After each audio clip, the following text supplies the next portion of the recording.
because it's a free technique. Once you learn where these points are, you can have your partner do it at home. You can teach your kids how to do it. It's a pretty, if you look it up, there's pretty amazing videos of people doing this all over the world. But work-life balance is, I think, kind of overrated. I think people say that and it's so taboo now. And then it's this idea that like, you really shouldn't have to work, but like, no, you do have to work. And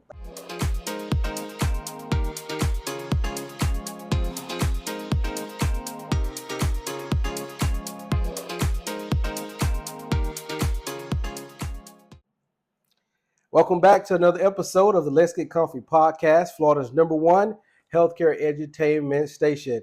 And yes, I'm back with another special guest, Miss Caitlin Whitmoyer, owner of Hand in Health Wellness and co-founder and owner of Thread Education. Wonderful insight that she's going to share with us today. Thank you for joining us. And as I do always, I'm going to let her introduce herself. All right. She has a great story to share, and I'm so excited to have her here. Traveled all the way from St. Pete to be with me on a Saturday. Tell the audience about who you are, Ms. Whitmoyer, and just what do you do in your companies and organization. Thanks, Norman. It's awesome to be here, and I'm super excited to chat with you today. So I, like you said, right now I am the owner of Hand in Health Wellness. So there I am a wellness coach primarily for educators and educational leaders, helping them to find their pathway to freedom. So a lot of people in education right now are faced with decisions about, do I stay, do I leave, financial security. And a lot of people are really passionate about being in education, as I am. And I just guide them towards what that freedom looks like, of not being stuck and feeling like, we have to do this job. We get to do this job. And I love it. So that's very fulfilling. That's my passion. That's more of my full-time work, but I'm also, like you said, the co-owner and founder of Thread Education. So there we have a similar mission. And we are bringing well-being into schools for teachers, for all staff, including administration, and helping weave that into the fabric of the culture of their school. So we help strengthen school culture. We help systems of organization and things that impact well-being and burnout. We help strengthen those on the administrative side through leadership coaching, but we also work with staff through wellness events and workshops and things like that. So truly passionate, so passionate about what I do. It's such a mouthful to say. I've kind of gotten used to being like, these are all the things that I do, and trying to capture it in a job title, it's hard, right? You did it though. You put it all together. Because I would have been stumbling over my words and everything. So educational leadership and wellness. Yeah. Now, I know you take things from a holistic approach. And that's like a wave now, like holistic health. And for the audience and people may not be familiar with that, can you define what holistic health is and what it means to you? Yeah. So I like to think of health as multifold, multidimensional. There's lots of different ways you can describe or define holistic health. But for me, it's about attending to not just, am I eating the right foods? Am I being physically active? Am I going to the doctor when I should? But am I spiritually healthy? Are my relationships healthy? Are my finances healthy? Are my vocations healthy? So all these parts of well-being that influence really who we are and how we interact with the world every day. And that is what I do in both of my businesses, help bring those things to the forefront so people can really find authenticity in what they do and love, essentially, for how they engage in the world. Right. So you went into two businesses. You said both of your businesses. Entrepreneurship is hard as it is. And I know this show is a healthcare edutainment, right? Florida's #1, by the way. But I do want to talk about entrepreneur. I'm an entrepreneur myself, just starting out. But that's a hard thing to do, and you have two of them. If you could tell us just the story behind Hand in Health Wellness, but also Thread Education as well. Yeah. Okay. Well, it's kind of funny because they both started around the same time. I was going through this huge, I call them like cocoon experiences, where we like go and hibernate and kind of let parts of us die, and then we come out and we're a little bit new and renewed in a sense. And I had this big realization when I was I was still very much like in a school-based education position. I was working as a consultant, very high pressure, high stakes job. And I just had this experience with burnout that led me to a state of disease and just complete breakdown. And it's a huge part of, I needed it to happen to birth what I do now. But I think at the time that like crossroads I was at paused me to force and think about, what am I contributing in my life that feels authentic and real and fulfilling? And I couldn't say that what I was doing felt like all three of those. And nor did I really know all three of those were like the most important thing and like the thing that would sustain me through life of, working in this field and just being the person I feel like I'm meant to be. Right. I know earlier we talked about spirituality a little bit, and I was born and raised Catholic. I don't identify as Catholic now, and I still have a very strong sense of spirituality, but that guides a lot of what I do. I feel like I have this bigger purpose, and I think we all have that. And whatever you call it, the universe, God, or higher power, I truly have learned like the need to rely on that and let that be a guide, and fill myself in as things start becoming evident. And that's called like surrender, right? So I got to this point with my health where I was so sick and so frustrated with my work, and I had no choice but to surrender, because what else do you do at that point? So I took a little bit of a sabbatical.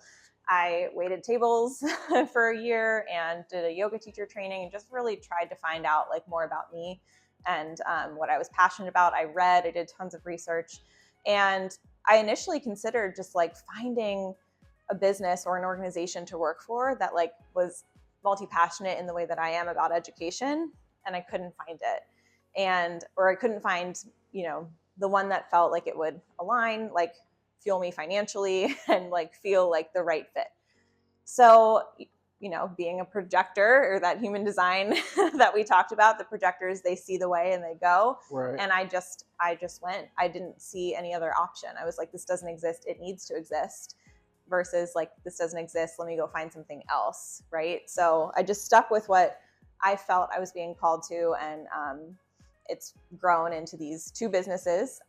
They kind of both started at the same time. One became more clear, one became fuzzy, then clear, and now I just really get to enjoy the work that I do every day. Right. You found your you found your message, right? Found your purpose. And it took a journey. It took a journey. So does that the way you found your journey, does that impact your coaching process?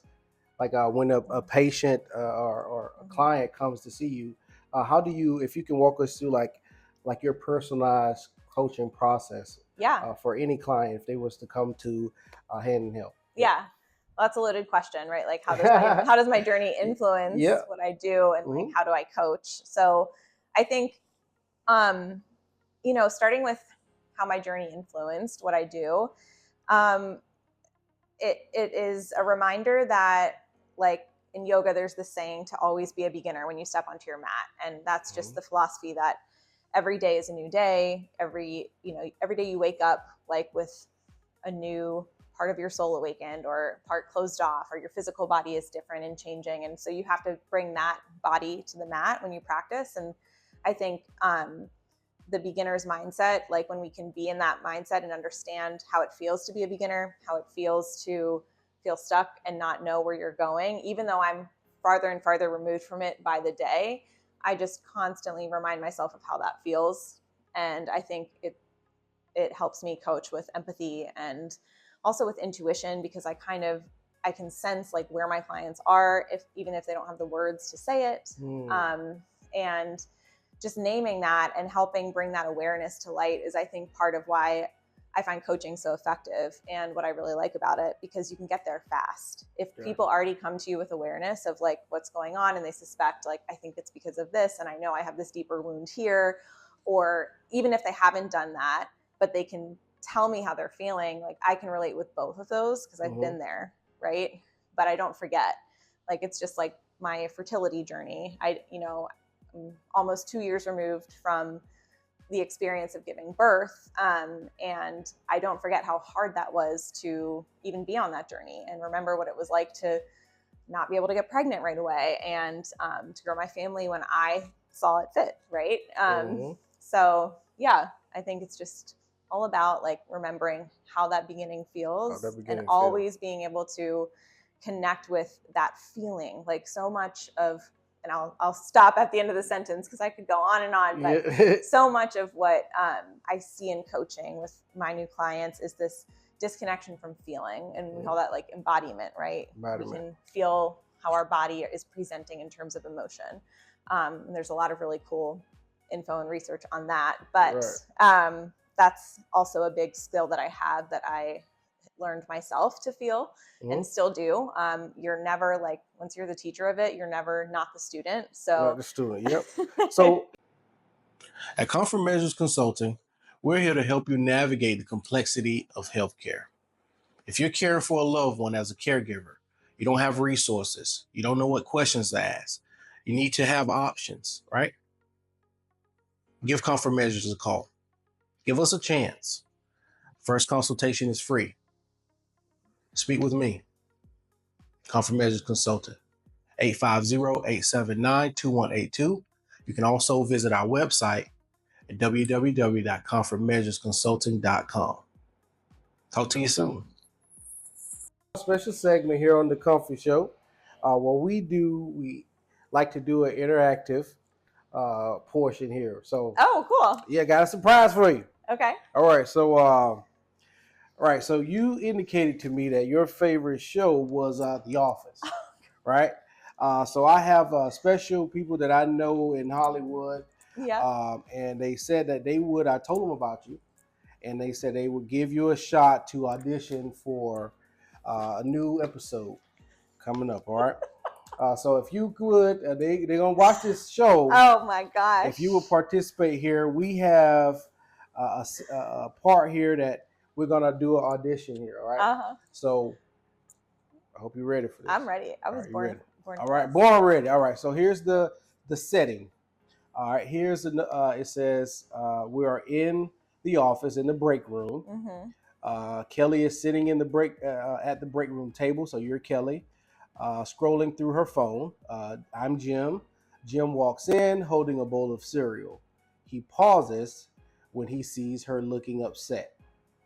All right, so I'm more concerned about the fact, have you seen The Office? No. Okay. I'm more concerned for you than me, honestly. Really? Yeah. You're going to butcher this. I want to butcher this? So you know this scene right here? Yes, I love The Office. Yeah. It's like one of my favorite shows. Dang. I do watch The Office. You know, I watch The Office. I'm lying. I don't watch The Office, bro. But okay, so. Okay, I got it. Well, you tell me. Well, then you judge me then after I do this. All right. So you, Kelly, go ahead. Okay. Yeah. All right. So I start. It says. No, I start. Yeah. Hey, everything's okay? No, my life is like a mess right now. Oh, sorry to hear that. What's going on? I just found out that Brad Pitt is single again, and I'm like here in Scranton. Huh. That's rough. You're basically 2 missed flights away from destiny. Exactly. And do you know what Ryan said when I told him? Let's guess. Cool? Worse. He said Brad Pitt's probably not into reality TV. Yeah, that sounds like Ryan. Do you think he's right? Should I start like reading books or something? Well, maybe just one. Like they say, you've done it. But books are so long. Do they have like a TikTok version of Shakespeare? You mean a summary? Yes, that's what I need. A summary. You're so smart, Jim. Just another day helping Kelly with her Brad Pitt strategy. Okay, I'm starting with Romeo and Juliet. It's like a love story, right? Brad would love that. Jules walks out shaking his head. That's the scene. Cut. So I guess you gotta judge me. How'd I do? Well, was I Jim? No. I was terrible? You weren't Jim. You weren't his character. How's his character? Jim is like a little awkward, and it's, what's his name? John Krasick or whatever. That's the actor's name. Do you know him? Not at all. He plays like A lot of movies. Look him up. You would know him if you saw him. I'll look him up. Yeah. I'm good with faces too, so yeah, I'll have to look him up. Yeah. Thanks. So I did. Tara, what you grade me like from an A to an F? Okay, so not knowing the character. Yeah. That's a big part of it. That's a big part. I should look it up. Dang, I'm a bad host. It's all good. I might have to cut this out of the show. No, honestly, the activity was so fun. I can't. Oh yeah, I know we'll do right there. Yeah. Okay. Yeah, that was so fun. I loved doing that. Don't cut it out. So the office, please look up Miss Caitlin Whitmoyer. All right. We're going back into the show. All right. So we're going into hand and health wellness. We want to get into some of your techniques and programs that you offer. Yes. And one interesting one is access bars. It's one of the techniques you use. Can you explain that technique and how it benefits your clients? Yes. Mm-hmm. So access bars is I call it an assistive meditation technique. And it is when you are laying on a gravity chair or massage table, and I'm just placing gentle touch points over 32 different places on your cranium. And these points are associated with different parts of our brain where we actually store thoughts, beliefs, ideas, feelings in 32 different primal emotions that we are wired for, essentially. Every emotion comes from love or fear, but a lot of times we're wired for the fear-based ones. It doesn't mean that that's all I'm touching. Like I touch points of joy and creativity and creating connections, but also points like fear and sadness and control. So it's a crazy effective therapy. I have seen just things from people having very deep, rich meditation experiences where they're seeing colors and visions even, and those are people typically who already have a strong meditation practice in place. Then I also see things like people who just come because they're looking for that solution, that something to try to cure or heal, the thought that keeps reoccurring or the situation that they can't get over or the anxiety.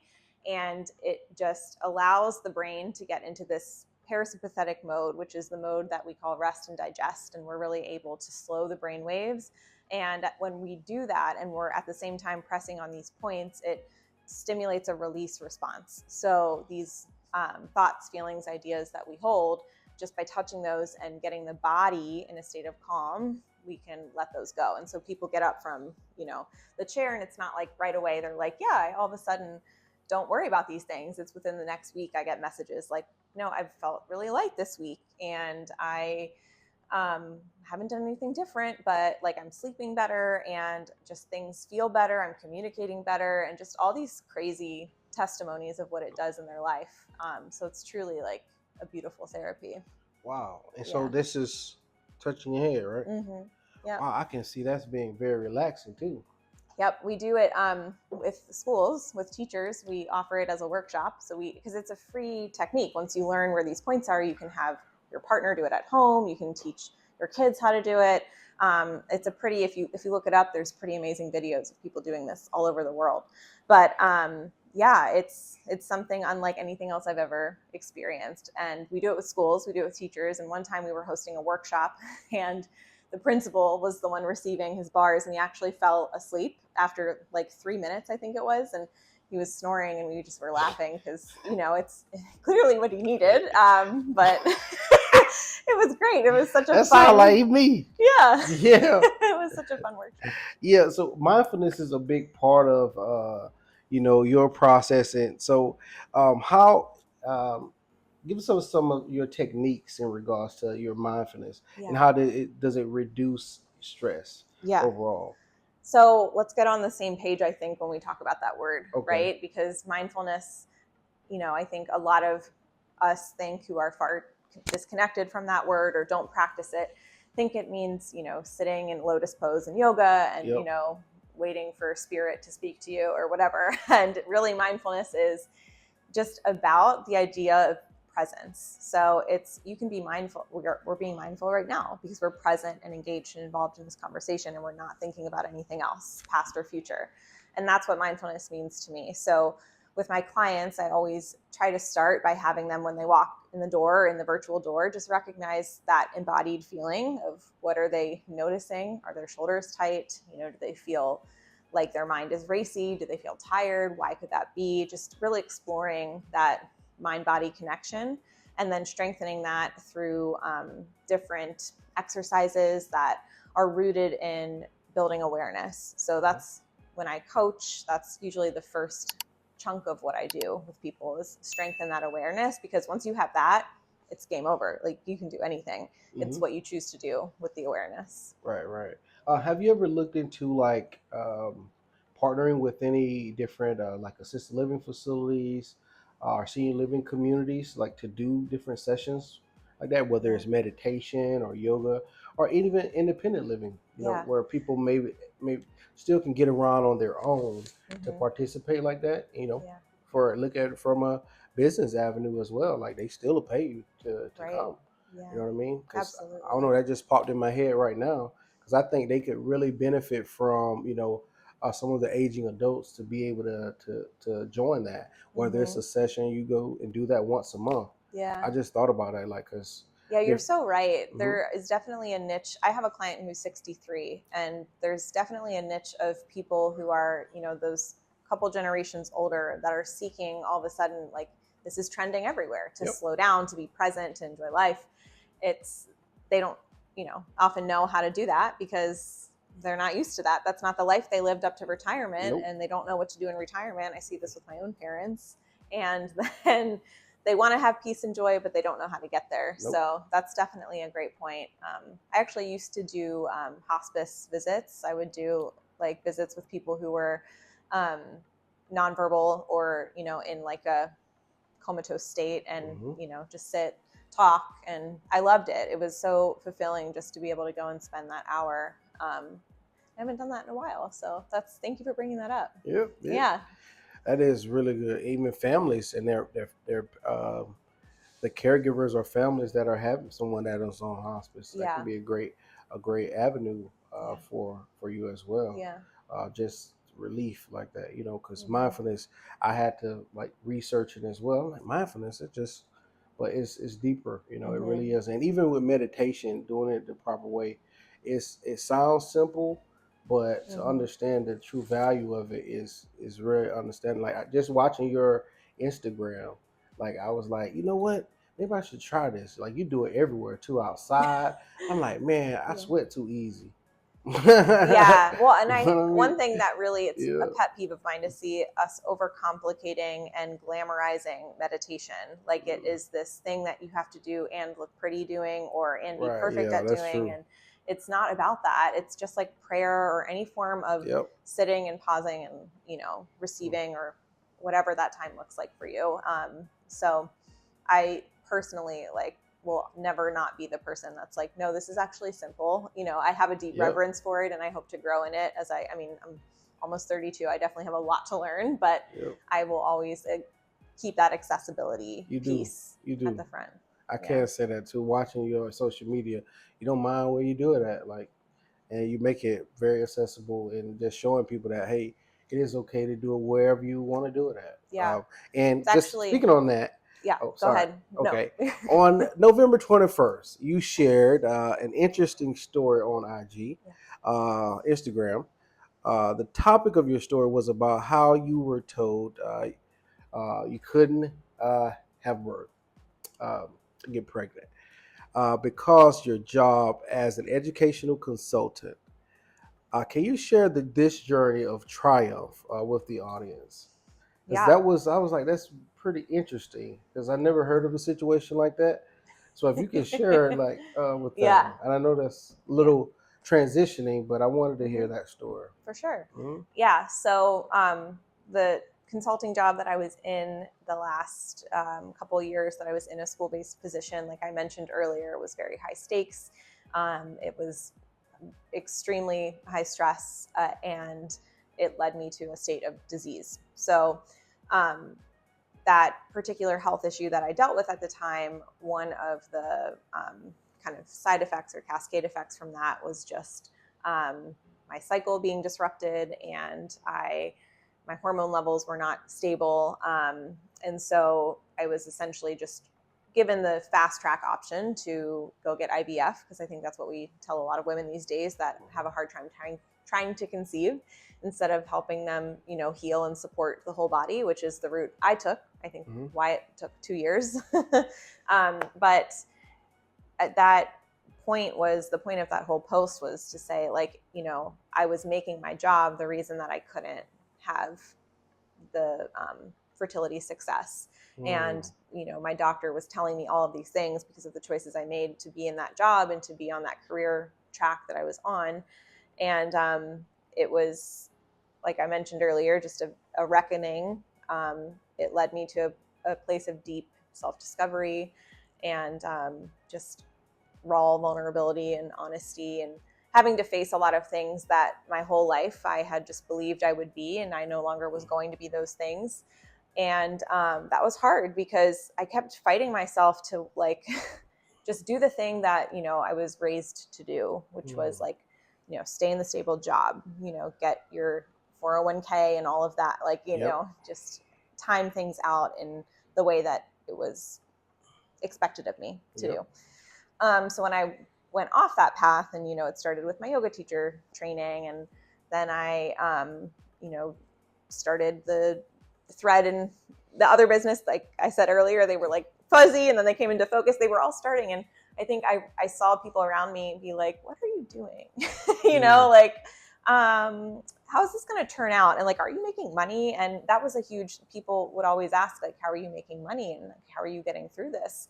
And I'm like, money is a resource, and I'm fine financially with resources being reallocated at times to do what needs to happen, like for me to be able to live a life and my family to be able to live a life that we love. So didn't take vacations for a while. We're very frugal, and that's fine. Figured it out, and like we're still figuring it out, but I would never go the other way of just conforming, because that was the other option, right? Do you struggle for a little bit and just figure it out, or do you conform? Yeah. And I just went home for Christmas. My parents are asking me about how are things going financially, and I'm like, great. Honestly, do y'all need any help? Because we're good over here. So with that being said, what advice would you give someone that's stuck in their personal or professional life to get out of that rut? What would you say to them? Yeah, I would just have them understand that they have a choice. Like, do you understand that you're making a choice by saying yes to being here, or by only looking at this opportunity? And just if you can come to that, that thought and believe that, yes, I think that really helps. Stuck in that life, because I know for me, one thing I struggle with was stuck is understanding that work-life balance. People always talk about work-life balance, work-life balance, work-life balance. Yeah. But when you're trying to be successful, it's like it can drive you and it bleeds over. How do you really balance, like, understanding work and still be successful when your job is so demanding? And I think a lot of corporate leaders and people that are running their own businesses and owners, and maybe even yourself sometimes. How do you balance your life? Yeah, I was reminded as you were asking that question that I think the first time we talked, I think we were both in our cars, on a video call. Yeah. And, honestly, to me, it's like, work-life balance is, I think, kind of overrated. I think people say that, and it's so taboo now. And then it's this idea that like you really shouldn't have to work, but like, no, you do have to work. And like, no matter what you do, whether you stay in the thing that somebody else is paying you to do, or you do your own thing, it's equally, I think, more challenging at times, hard work. But, I like this saying of like work-life harmony. Like there's this harmonious back and forth, or ebb and flow. There's a busy season, there's a slower season. And I think as an entrepreneur, like just understanding that. So I don't mind having seasons where I'm slower in the morning and busier in the evenings, or I'm taking a call when I have 15 minutes to quickly touch on something I need to, because to me, efficiency is always best. And I'm not going to need to schedule a formal meeting and conform and do the other things that, jobs told us we need to do. So I think enjoying what you do is huge when it comes to work-life harmony too, because, we still work a lot of hours as entrepreneurs, and I don't mind that hustle and those hours that I put in, because I genuinely love it. It doesn't take away. from what I love to do.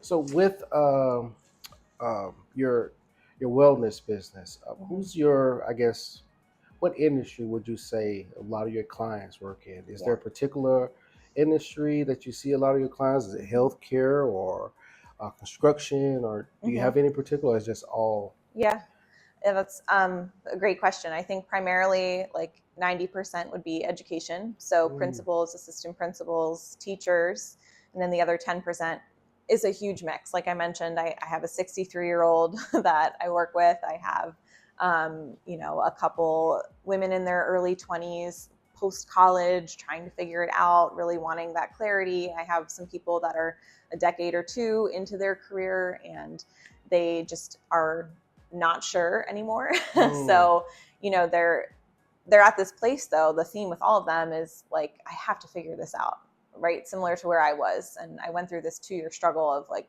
things being fuzzy and out of focus. And finally I figured it out, but now I know the questions to ask somebody who were following in my, similar journey to help them get there faster. Right. But what I found interesting about your services and your business is when I was like reading it, like when I first found you, I read before I reached out to you, like, why is it this something more prominent in healthcare? And I figured that was going to be your answer. That's why I just thought of this in my head just now. Like, because I feel like your services with the treatment for the access bars and those things can be beneficial to people with high stress jobs. Yeah. That's on their feet all day, or that's dealing with ARCA surveys and dealing with different, that's working a 12-hour shift and, having stressful families that they're working with, even caregivers, for instance, that's dealing with taking care of mom all the time, just living with them. It'd be very beneficial in this area. And it's something that I wanted to introduce to the audience that tunes into this podcast, that this is a service that can be beneficial in our field, in healthcare. It should be more prominent. And that's why I wanted to bring you on the show for sure. So if you could just take me through just a normal client just coming in through, just go over your services that you offer. Yeah. Just from top to bottom. Yeah. So I'm actually in the process of changing a little bit how I work with people. So I am reserving every quarter of the year a certain amount of spots for in-person clients. So those clients I see for both the access bars therapy and the coaching. And I truly am shifting that for the benefit of my client because I've just seen the power of combining the two, and it's hugely transformational. So I'm reserving a few of those spots. And then I serve virtual clients. I do that both through my one-on-one, and then I also work with Reach University, which is an online university, and take some clients through there. But they're a really special school. I have to shout them out. They help take people who are looking to fast track their way to a degree in education without having to get separate internship time outside of their jobs. They're not having to take time away from their job. What's the university? Reach University. Reach University. Yes. And so they essentially help keep them in their jobs and allow them to accredit or accumulate those course hours while they're working. Great. So it's very manageable for teachers, for paraprofessionals, for whoever is, doing that degree track. But I love it. And I love that wellness coaching is part of what they offer. Right. So that's another platform that I do. But and then Thread is, all the time we're interfacing with school leaders, and in a way it's a bit of wellness coaching too. But I think the themes that we talk about in the beginning are around awareness, like I mentioned earlier. So it's just building that understanding of, here's the mirror. Do you see this? Am I seeing this? Are we all seeing this? Right. And just coming to terms with those truths of, what needs to be opened so that you can get to the place you want to be or heal or whatever that looks like for you.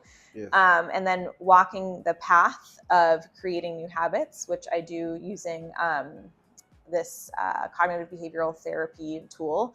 And it's essentially thought work is the layman's terms for it. But it's all about building neuroplasticity in the brain. So our brains are the only organ in our body that can actually rebuild or repair themselves. Your liver can't make a new liver. You have the one you have, but your brain can do that. And it's really awesome to get to experience that with clients for the first time and understand like this is a real way to change the way I am in the world. And then from there we look into like, how do we make this last? So that's, a general synopsis. We do lots more mindfulness and other sorts of mind-body embodiment techniques to facilitate that process, especially since we're online. Yes. But it's totally doable. And I'm loving it. I'm loving seeing the results my clients are having. Okay. Awesome. All right. Well, that's our sign again. Another surprise for you. Miss Caitlin. I like to play games. So this here is a questionnaire. All right. For us to learn a little bit more about you. All right. So it's called That's My Answer. All right. You only get, let's see how many seconds I want to give you. 3 seconds. 3 seconds to answer. All right. If you had one thing to eat, one dish that you can eat for the rest of your life, you had to eat it every day, what would it be? Spaghetti. Spaghetti? All right. With meat or without? With tomato sauce. That's it? Yeah. And yeah. No meat? I mean, yeah, but I guess I need it for survival, right? Yeah, I guess that may be meat. Spaghetti and a meatball. So a meatball? Yeah, a big meatball. We're Italian, so the meatballs we make are big. Gotcha. Okay. All right. If you could have a superpower, what would it be? Fly. To fly. To fly. Why you want to fly? It's just cool. You're only giving me 3 seconds. I'm not thinking critically. I'm gotcha. This is what's coming to mind. I'm a hard person. If you could start a rumor about yourself, what would it be? A rumor about myself? A rumor about yourself? Yeah. 3 seconds. Yep. We're not cutting it out either. 3 seconds. Yeah. I don't know. I still play with dolls. You still play with dolls? All right. What's the most hilarious secret you have about yourself? Okay, the first thing that comes to mind is when I was in middle school, I was 7, I was a straight teenager. I laughed so hard at lunch that I peed myself, but I had to act like it was just my time of the month. So I made everybody around me go get me sweatshirts, and everybody felt so bad for me and nobody asked me questions, but really I had just peed myself. Oh, we are friends from middle school that they know. Shout them out on the make sure you send them the episode too. So you Brittany, Jenna, Alyssa. Yeah. Hey, you all know what happened. Yeah, they knew what happened. Make sure you send them the episode too, so they can know you confess. Okay. Okay, let's see what else I'm gonna ask you. All right. If you could be any animal, what would it be and why? And that's the last one I have. Any animal.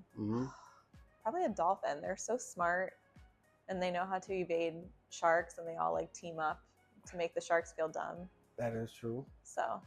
But dolphins are crooked too. They're what? What dolphins?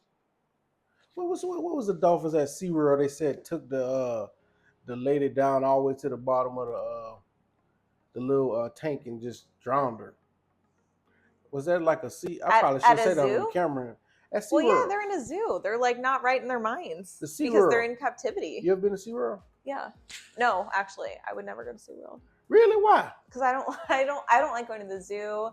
The aquarium's different. It's it's fish, but bigger fish, or whales and animals that are, super intelligent. I just feel bad that they're in captivity. Really? They're not in their natural habitat. I know I'm a weird person for thinking that, but you're not at all. It's a lot of people. It's an unpopular opinion. Am I going to take my kid to the zoo? Yes. Do I like it? No. Yep. See, I like going to the zoo. But I'm sorry, let me not say that. No, you can like it. I'm not offended by it. I know. But all right. Back on with the show, okay? So, looking forward, what's next for Hand in Health, Wellness, and Thread? Yeah.